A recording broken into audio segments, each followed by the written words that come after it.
నమస్కారం బాలగారు. నమస్తే.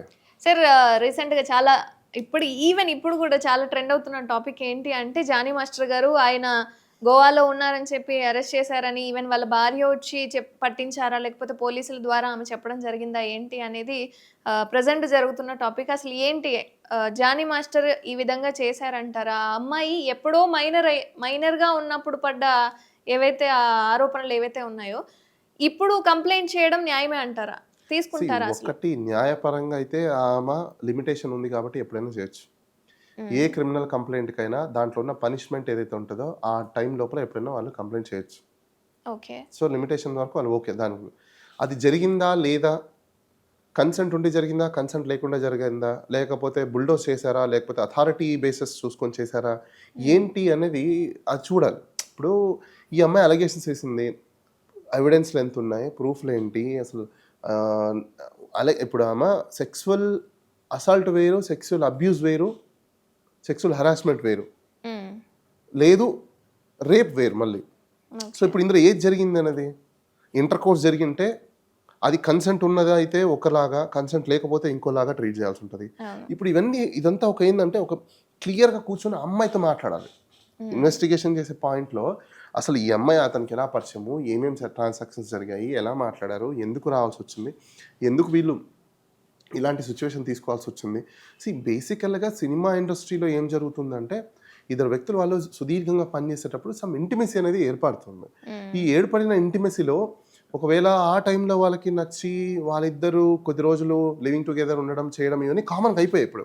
హ్మ్. సో, లివింగ్ టుగెదర్ అయిన తర్వాత డిస్కస్ అయ్యి రేప్ కేసులు పెట్టడం అనేది ఎంతవరకు దాన్ని పరిగణించాలి లేదు అనేది, ఎందుకంటే ఇప్పుడు ఇవి కంటిన్యూషన్ అయిపోతున్నాయి. చాలా పెద్ద ఎక్కువ అయిపోయాయి. హ్మ్. నెంబర్ ఆఫ్ కేసెస్ అయిపోతున్నాయి. ఏందంటే వాళ్ళకి నచ్చినంత కాలం ఉంటున్నారు. ఆల్ ఆఫ్ సడెన్‌గా వాళ్ళకేదో డిస్ప్యూట్ వచ్చిద్ది. కట్ ఆఫ్ హ్మ్. అయిపోతున్నారు. పోయి కేస్ పెట్టేస్తున్నారు. మరి ఇన్ని రోజులు జరిగిన ట్రాన్సాక్షన్స్ అంతా ఏంటి? ఇన్ని రోజుల నుంచి జరిగినవి ఇవన్నీ ఏంటి? ఇవన్నీ కూడా మనం చూడాలి. ఎందుకంటే ఇలాంటివి ఒకటి ఆడవాళ్ళని అబ్యూస్ చేయడం గానీ, సెక్సువల్ హరాస్మెంట్ చేయడం గానీ, వాళ్ళకి ఇష్టం లేకుండా ఏది చేసినా కూడా అది క్రైమ్. నో డౌట్ హ్మ్. అందులో. హ్మ్. ఆడవాళ్ళని ప్రొటెక్ట్ చేయాల్సిందే. కానీ ఆడవాళ్ళ ప్రొటెక్షన్ కోసం ఉన్న లా ఉంది గదా అని చెప్పేసని దాన్ని వెపన్ కింద వాడకూడదు గదా! అది అవును. మిస్‌యూజ్ చేయకూడదు మళ్ళీ. అవును. అది మిస్‌యూజ్ చేసే పరిస్థితి ఏంటి? అంటే అందరికున్న డౌట్ ఏంటి అంటే, మైనర్‌గా ఉన్నప్పుడు 5 ఏళ్ల క్రితం ఇదంతా జరుగుతున్నప్పుడు నువ్వు అప్పుడెందుకు రైజ్ చేయలేదు కంప్లెయింట్ అనేది? ఇప్పుడెందుకు రైజ్ చేస్తున్నావు అనేది చాలా దట్స్ మంది వాట్. అది అడుగుతూ అది ఉంటారు. అదే ఒక పెద్ద మిస్టరీ. ఎందుకంటే ఇప్పుడు ఆ అమ్మాయి చిన్నప్పుడు అంటే మైనర్‌గా ఉన్నప్పుడు ఇలాంటి ఇష్యూస్ జరిగినప్పుడు ఇమ్మీడియేట్‌గా ఆ అమ్మాయి రైజ్ చేసుండాలి. హ్మ్. ఎందుకు రైజ్ చేయలేదు? హ్మ్. అంటే ఇప్పుడు అంటే ఆమె వర్క్ మొత్తం అయిపోయింది. ఆమెకు కావాల్సిన నీడ్ మొత్తం ఫుల్‌ఫిల్ అయిపోయింది కాబట్టి ఇప్పుడు నేను యాక్షన్‌లోకి దిగుతున్నా అన్నప్పుడు మరి ఇన్ని రోజుల నుంచి ఎందుకు సైలెంట్‌గా ఉంది? Hmm. Cooperation is nothing but an consent. Then మళ్ళీ అగైన్ ఒకటి భయంతో నేను ఉన్నాను అంటే మరి ఈ రోజు భయం ఎక్కడ ఎందుకు లేదు? హ్మ్. ఆ రోజున భయం ఈ రోజు ఎందుకు లేదు? మరి ఈ రోజు కూడా భయం ఉండాలిగా?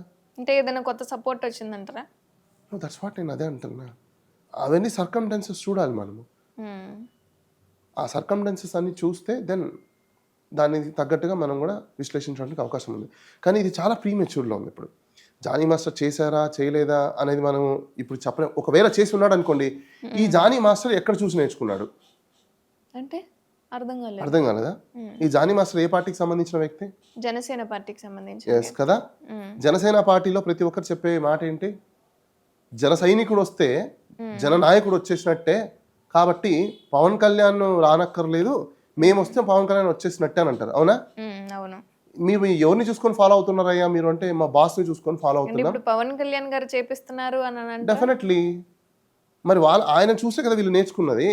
హ్మ్. ఇప్పుడు ఇన్‌ఫ్లుయెన్స్ అనేది ఏ టు జెడ్ ఇన్‌ఫ్లుయెన్సే ఉంటదెప్పుడు. హ్మ్. నేను ఈ పర్టిక్యులర్ దానికే ఇన్‌ఫ్లుయెన్స్ అవుతాను. లేదు ఈ పర్టిక్యులర్ దానికే ఇన్‌ఫ్లుయెన్స్ అవుతాను అని చెప్పి సైంటిఫిక్‌గా ఎక్కడా లేదు. ఆయన్ని చూసి ఇన్‌ఫ్లుయెన్స్ అవ్వడానికి పాయింట్స్ ఏంటి? ఎందుకు లేవు? ఇప్పుడు ఆయన ఆహ్, మోడ్ ఆఫ్ లైఫ్ స్టైల్ చూసుకోండి. హ్మ్. ఇప్పుడు ఆయన మోడ్ ఆఫ్ లైఫ్ స్టైల్ ఇవే కదా ఉన్నాయి. Hmm. Living together, marriage, divorce, kids. This is the way of mode of operandi of his life. Hmm. So, ఇప్పుడు వీళ్ళెక్కడి నుంచి నేర్చుకోవచ్చు? మా బాస్‌కి ఏం అవ్వనప్పుడు మాకేమైద్దిలే. ఆయనకి ఏం చేయలేనప్పుడు మాకేం చేస్తారులే. సినిమాలో ఆయన్నే టచ్ చేయనప్పుడు మమ్మల్ని ఎవడు పట్టించుకుంటారులే. హ్మ్. ఇలాంటివి ఇన్‌ఫ్లుయెన్స్ అయిపోయి ఉంటారు. ఇల్యూజన్స్‌లోకి వెళ్ళిపోయి వాళ్ళని ఫాలో అవుతున్నారు కాబట్టి ఖచ్చితంగా ఆ ఇన్‌ఫ్లుయెన్స్ వీళ్ళ మీద పడి ఉండే అవకాశాలు ఉన్నాయి. సో, సైంటిఫికల్‌గా ఇక్కడ చాలా మందిని మీరు ఒకసారి అబ్జర్వ్ చేస్తే మేనరిజంని వీళ్ళు తీసుకుంటుంటారు. హ్మ్. ఎందుకు ప్రతిసారి చూస్తే మాకాయన దేవుడు, హ్మ్. మాకు ఆయన శ్రీరాముడు, మేము ఆయన్ని చూసి ఫాలో అవుతున్నాం, ఆయన ఆదర్శాలే బాగా గమనించండి ఇక్కడ, ఆయన ఆదర్శాలే మాకు దిక్సూచి అంటారు. ఆయన ఆదర్శాలు ఏంటి, ఆయన జీవిత ఆదర్శాలు ఏంటి, ఆయన యాక్ట్ ఏంటి, ఆయన లైఫ్ స్టైల్ ఏంటి, సో దాన్ని మీరు ఆదర్శంగా తీసుకున్నారు. సో ఆయన పెళ్లిళ్ళు అన్ని చేసుకున్నారు కాబట్టి ఆయన ఎవరు టచ్ చేయలేరు, ఇంకా మమ్మల్ని ఎవరు ముట్టుకుంటారు అనే ఉద్దేశంతో జానీ మాస్టర్ కూడా ఇలా చేసుంటారు. అయిండొచ్చు, చెప్పలేము, అయిండొచ్చు. ఎందుకు అంటున్నానంటే ఈ జానీ మాస్టరు ఎలక్షన్స్ టైంలో పిఠాపురంలో జననాయకుడు రావాల్సిన అవసరం లేదు, జన సైనికులు వస్తే జననాయకుడు వచ్చేసినట్టే అని అన్నాడు. అంటే మీరు ఏది చేస్తే ఆయన కూడా అది చేసేసినట్టే, అంతే కదా.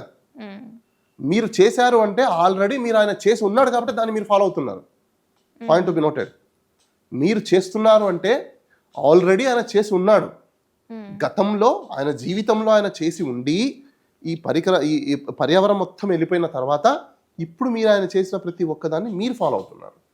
అంటే లీగల్ గానే చేశారు కదా ఆయన, చేయడం కావచ్చు, మ్యారేజ్ చేసుకోవడం కావచ్చు, వాళ్ళకి డిస్కషన్ వాళ్ళు బానే ఉన్నారు, డివోర్స్ తీసుకున్నారు. ఆయన ఫస్ట్ మ్యారేజ్ అయింది, సెకండ్ మ్యారేజ్ ఎప్పుడు చేసుకున్నారు? లీగలా ఇల్లీగలా? ఇల్లీగల్ గానే అయిపోయింది, ఇంకా లీగల్ ఎక్కడ ఉంది? ఫస్ట్ మ్యారేజ్ చేసుకున్నారు, సెకండ్ ఎప్పుడు చేసుకున్నారు? వితౌట్ డైవర్స్, వితౌట్ మ్యారేజ్, పిల్లలు వచ్చారు, తర్వాత పెళ్లి చేసుకున్నారు, అంతవరకు సో ఇల్లీగలే కదా. మరి లీగల్ ఎక్కడ ఉంది? సో ఇల్లీగల్ గా ఇదంతా జరిగింది, లేకపోతే వీళ్ళది కాబట్టి బయటపడింది, ఆయనది బయటపడలేదు అంటారు. ఎగ్జాక్ట్లీ. ఇప్పుడు పూనం కౌర్ కూడా మాటలు త్రివిక్రమ్ శ్రీనివాస్ మీద అలిగేషన్స్ చేశారు. మరి ఎందుకు త్రివిక్రమ్ మీద ఇంత ఎత్తున పోవట్లేదు? బికాస్ పవన్ కళ్యాణ్ సపోర్ట్ ఉండడం వల్ల. జానీ మాస్టర్కి లేదంటారా? మరి లేకనే కదా పాపం అతను ఈరోజు బలైపోయాడు, లేకనే కదా బలైపోయాడు. అదే ఉంటే ఖచ్చితంగా జానీ మాస్టర్ని కూడా ప్రొటెక్ట్ చేసి ఉండేవాళ్ళు, కాపాడి ఉండేవాళ్ళు. జానీ మాస్టర్ కూడా ఈరోజు హ్యాపీగా ఎంజాయ్ చేసేవాళ్ళు. సో వాళ్ళని ఇన్ఫ్లుయెన్స్ అది అవుందా లేదా అనేది నెక్స్ట్ చూడాలి మనం. ఇప్పుడు ఈయన ఇలా చేశాడు అంటే రేపు ఇలాంటివి ఎన్ని జరుగుతాయో, వీళ్ళ ఇన్ఫ్లుయెన్సర్ ఎంతమంది ఏ విధంగా ఉంటారో చూడాలి మనం. పవన్ కళ్యాణ్ గారిని ఆదర్శంగా తీసుకొని వీళ్ళు అంటే జానీ మాస్టర్ గారు ఈ విధంగా చేసుంటారు అనేది మీ అభిప్రాయం. ఈవెన్ దీనికి సంబంధించి ఈ కేసు అనేది అంటే ఎలా వెళ్తుంది, ఈయనకి ఎలాంటి శిక్ష పడుతుంది, ఒకవేళ ఆయన చేసింది నిజమే అయి ఉంటే ఎలాంటి శిక్ష పడుతుంది అంటారు? ఒకటండి, ఇప్పుడు అది అయిందా లేదా అనేది శిక్షల గురించి ఇప్పుడు మనం చర్చించుకోవడం కూడా వేస్ట్. ఎందుకంటే అసలు అక్కడ ఏం జరిగింది అనేది మనకు ఒక ఛార్జెస్ వస్తే తప్ప మనం చెప్పలేం. ఇల్యూజన్స్ లో ఈవెన్ మనం చెప్పుకున్నా కూడా అది రాంగ్ అండ్ మిస్ఇంటర్ప్రిటేషన్ అయిపోతుంది తప్ప యూజ్ ఉండదు. ఫర్ ఎగ్జాంపుల్ సార్, ఇప్పుడు మైనర్ గా ఉన్నప్పుడు నిజంగానే ఇలా చెప్పాలండి, అదే గ్రావిటీ పోక్సో యాక్ట్ అప్లై అవుతుందా లేదా, అసలు జరిగిందా లేదా, ఎవిడెన్స్ ఎక్కడ? ఇప్పుడు అది చేశారన్న దానికి self evidence is not sufficient, right? Self declaration, self deposition is not enough. ఇప్పుడు ఆమె చెప్తుంది కానీ దానికి ప్రూఫ్ ఎక్కడ? సైంటిఫికల్ గా ఎక్కడ అవుతుంది? ఇప్పుడు ఆ అమ్మాయి ఊహించేసుకుంది అనుకోండి సపోజ్, ఇప్పుడు ఆయన మాట్లాడే ప్రతిదానికి ఈమె సెక్సువల్ హరాస్మెంట్ ఏమో అని ఊహించేసుకుంటే అప్పుడు ఎవరు తప్పు? ఎలాంటి ప్రూఫ్స్ లేకుండా పోలీసులు కేసు అయితే నమోదు చేసుకోరు కదా. ప్రైమరీ అండి, అది చాలా మందికి తెలుసుకోవాల్సింది. అంటే ఎఫ్ఐఆర్ అయినంత మాత్రాన్ని అక్కడ పెద్ద ఏదో అయినట్టు కాదు, that is a primary. FIR తర్వాత నిల్ రిపోర్ట్ కూడా రాసే అవకాశాలు ఉంటాయి ఏమి లేకపోతే. ఇప్పుడు జత్వాని కేసు లేదా, సేమ్ ఆమె దాంట్లో ప్రూఫ్స్ ఉన్నాయి కదా. నేను అనేది ఇప్పుడు ఆ తప్పుడు ఎఫ్ఐఆర్ అని అంటున్నారు కదా, మరి ఆ టైంలో వాళ్ళు ఎఫ్ఐఆర్ కట్టింది ప్రూఫ్లు ఉన్నట్ట ప్రూఫ్లు లేనట్ట? మరి ఇప్పుడు చేసే తప్ప అప్పుడు చేసిన తప్ప? సమస్య ఉంది అంటే నార్మల్ కామన్ గా అయితే ఎఫ్ఐఆర్ అనేది చేయాలి అంటారు. ఎఫ్ఐఆర్ అనేది కామన్. థాంక్యూ.